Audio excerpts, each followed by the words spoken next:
Well, on the note of not wanting to be friends with your ex-husband or having any line of communication, that is where I am at. It's like I feel like Brendan and I are living in two different realities and seeing the same things that happen, but from totally different perspectives. And so just don't see where each other's coming from. And yeah, it sucks. It kind of makes me question everything. I'm like, did I ever really have feelings for him? Like, I don't really know. It seemed like it was just too calculated.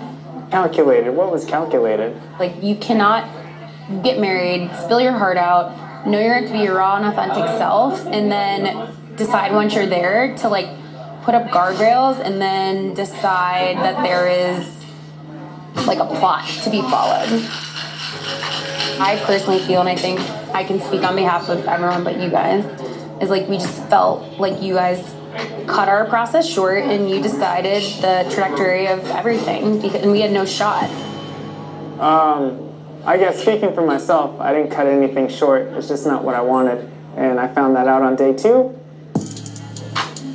At the end of the day, it feels like the women came armed and ready to make these marriages work. And what was always going to come first was the marriage. And it feels like that level of commitment was not matched by the men.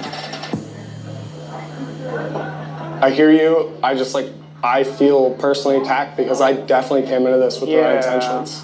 I think every single one of us did.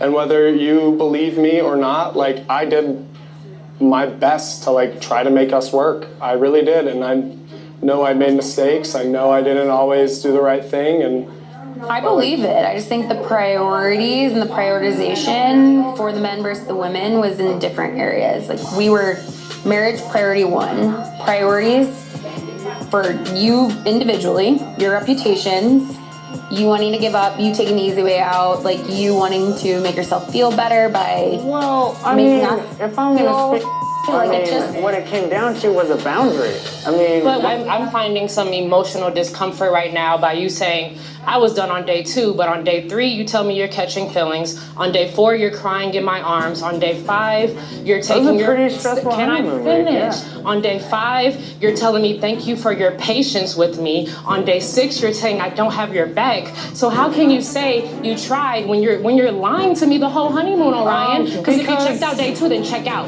All right. Check out. Leave. This is what it is. Leave.